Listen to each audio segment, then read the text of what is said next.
السلام عليكم ورحمة الله وبركاته. ازيكم يا حبايبي، عاملين ايه؟ يا رب تكونوا بألف خير. النهارده منوعات كوكي. النهارده هنعمل مع بعض الغريبة. يا رب تعجبكم، وصفة سهلة وبسيطة. يا رب تعجبكم. بصوا، معانا 700 جرام من الدقيق، نص كيلو من السكر، نص كيلو سمنة. ده كريز اهو، بس انا مقطعاه حتت صغيرة عشان نحط على وش الغريبة. وده اللولي، معانا 3 علب اهو، بيخليها شكلها حلو بصراحة. العلبة منها ب7 جنيه، وورقة واحدة فانيليا، بس كده. يلا نبتدي مع بعض ونسمي الله. يا ريت اللي مشتركش في قناتي ينزل يشترك على طول، وتدوس على زر الجرس الأحمر عشان يوصلكوا كل جديد. يلا بينا مع بعض. أول حاجة نحط السمنة. تمام،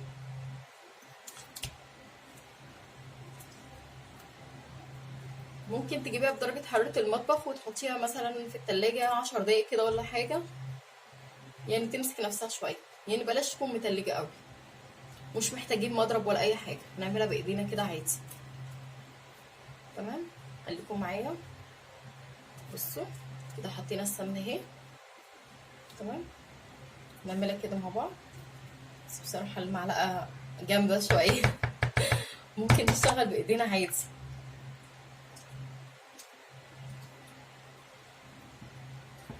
ممكن نشتغل كده بإيدينا عادي. بسم الله الرحمن الرحيم. هي جامدة، يعني مش قوي بس كويسة يعني، مش اللي هي متماسكة قوي.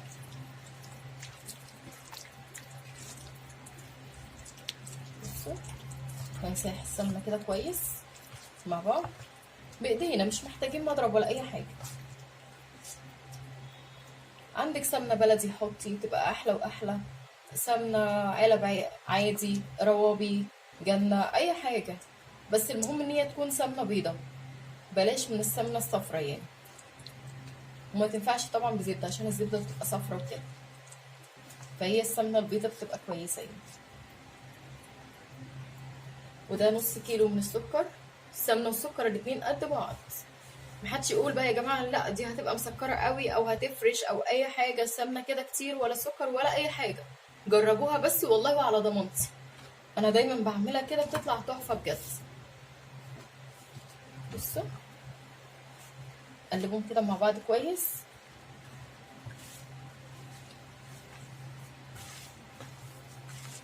قلب السمنة والسكر كده مع بعض.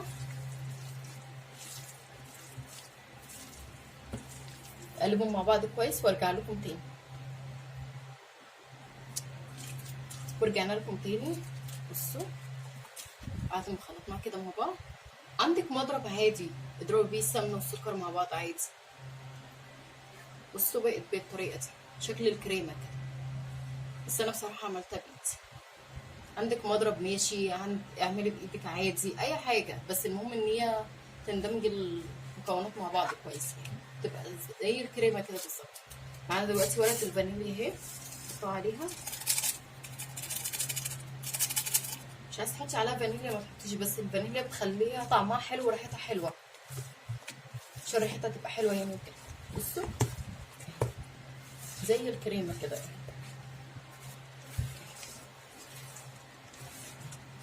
بصوا، السمنه والسكر وكيس الفانيليا، بس كده، بس زي الكريمه بالظبط. تمام، بس عندنا 700 جرام من الدقيق. نحط شويه شويه كده، نقلب.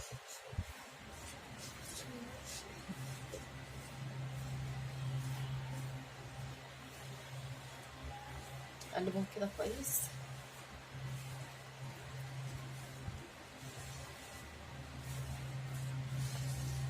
تمام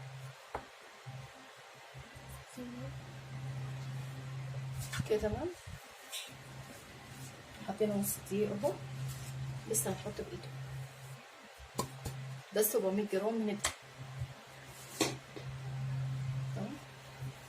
ونقلبهم برضو تاني كده كده. يا رب تكون بس واضحة. تمام، نقلبهم. بصوا نقلبها بايدينا بقى عشان ايه. تمام. دلوقتي حطينا ايه، نص كيلو سمنه، عليهم نص كيلو سكر بودره، عليهم 700 جرام من الدقيق، وورقه فانيليا. بس كده. بصوا بنلم العجينه كده، بنلمها لم كده مش بنعمل، بنلمها بس لم كده مع السمنه والسكر. يبقى هي اصلا مكوناتها 3 مكونات بس مع ورقه الفانيليا. بصوا بصوا اهي بنلمها بس كده لحد ما نحس الطبق اللي معانا بقى فاضي والعجينه خلاص اتلمت كده. بصوا اهي. تمام. يا رب تكون بس الكاميرا بس موضحه. بصوا لحد ما الطبق، بصوا الطبق ازاي بقى نضيف. تمام. بنلمها كده بس.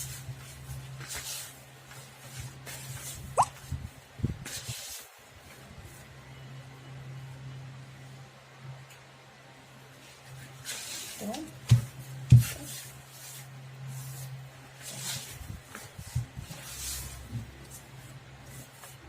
كده بقت تمام. تمام. نجرب بقى العجينه.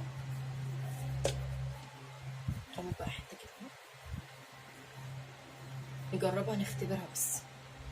بصوا ولا شققت ولا عملت ولا اي حاجه. تمام. يبقى كده مش محتاجه اي حاجه. في ناس بيحطوا لها بياض بيضه، بس الكلام ده لو شققت. بس لو عملتها بنفس المقادير دي مش محتاجه اي حاجه، ولا بياض بيضه ولا اي حاجه. تمام.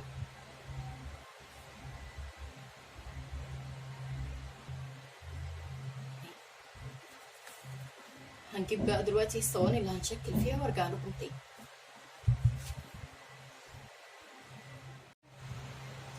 ورجعت لكم تاني بعد ما جبنا الحاجات اللي هنقطع فيها، الصواني والحاجات اللي هنقطع فيها. نصب الفرن، دول صينيتين عاديين كده هنقطع.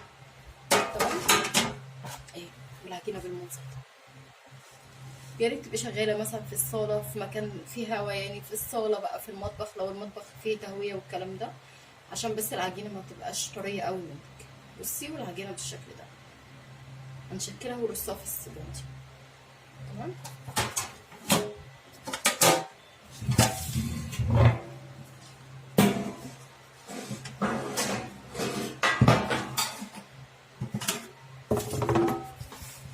تمام. هوريكم دلوقتي بنشكلها ازاي. صغيره خالص كده اهو.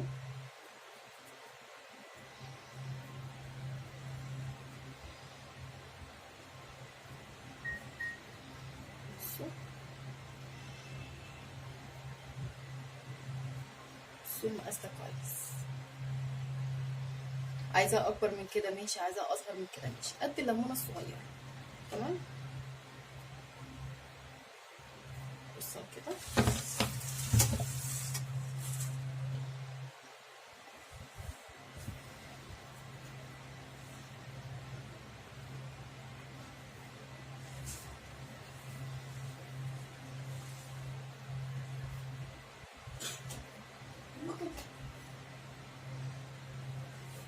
تمام.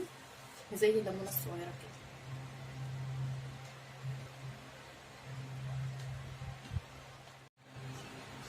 ورجعت لكم تاني بعد ما شكلتها بالشكل ده. بصوا عملت صينيتين زي ده 700 جرام من الدقيق. تمام. وصينيه كمان من دي.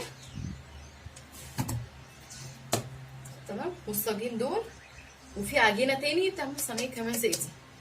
تمام. هقول لكم ازاي بنحط عليها دلوقتي الكريز والخرز. ثانيه واحده.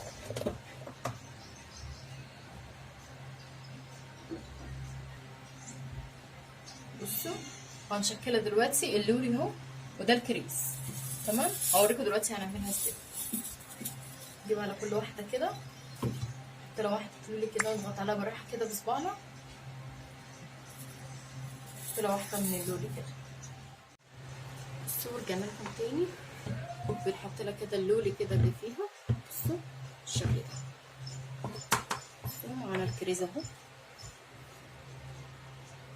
مشكله كده اهو بالكريز.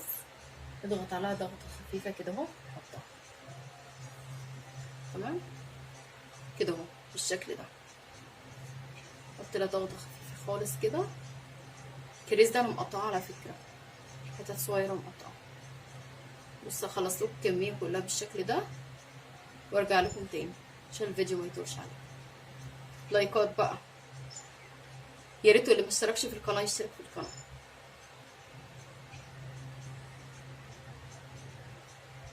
خلصها كلها وارجع لكم تاني. خلصنا اول صاج اهو بالشكل ده.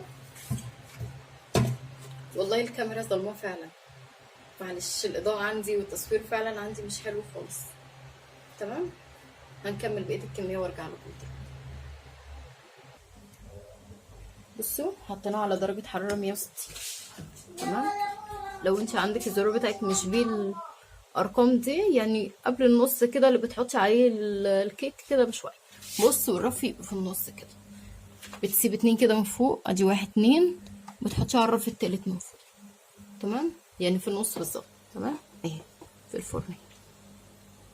هنسيبها بقى تستوي وارجع لكم تاني.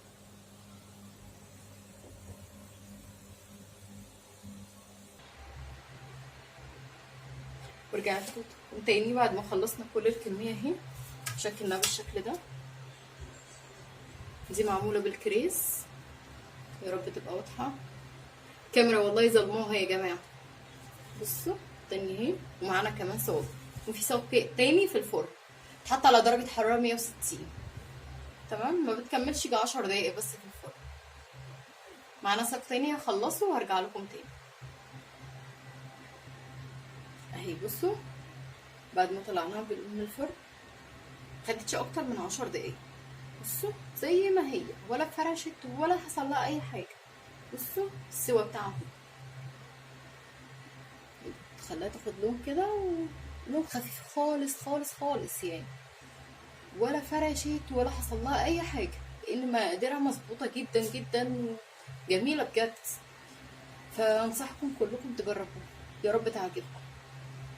نشوف بقى بقيه الكميه نسويها ونرجع لكم تاني. متنسوناش بقى باللايك يا حبايبي، واللي ما لسه مشتركش في القناه يخش يشترك يا جماعه. 700 جرام دي عملوا كميه قد ايه؟ عملوا كميه محترمه، يعني لو اتوزنت على الميزان مش هتقل عن 2 كيلو ولا اكتر. كتير كتير ما شاء الله يعني حتى ممكن تجربي في ربع كيلو، بس ممكن تجربي في ربع كيلو كده وتشوفي المقادير مظبوطه ولا لا، وعجينتها تمام ولا ايه، ولو في اي مشكله ولا حاجه ممكن تكتبولي في التعليقات. ولو عايزين اي حاجه اكتبولي في التعليقات، انا برد على كل التعليقات. ورجعنا لكم تاني يا جماعه بعد ما الغريبه استوت. بصوا طلعت بالشكل ده. بصوا درجه السوا بتاعها متاخدش لون غير لون خفيف خالص خالص خالص.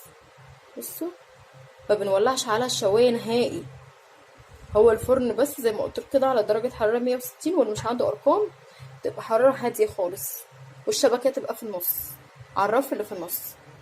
تمام، متاخدش اكتر من 10 دقايق. مشكلينها باللولي كده وبالكريز، واللي عايزه ساده برضو يعملها مفيش اي مشكله، بس انا شكلتها كده. بس والله العظيم بجد يا جماعه تحفه تحفه بجد، لولا ان انا صايمه كنت كلتها كلها دلوقتي. ولا فرشت ولا كبرت ولا اي حاجه زي الغريبه اللي بجد بنشوفها. بجد احنا طول عمرنا ما كناش بنعرف نعمل غريبه. انصحكم يا جماعه تجربوها بنفس الطريقه دي وبنفس المقادير دي. وما تنسوناش بقى باللايك والشير، واللي ما اشتركش في القناه يشترك وينورنا كده باشتراكه. وكل سنه وانتم طيبين، بحبكم في الله. مع السلامه يا قلبي.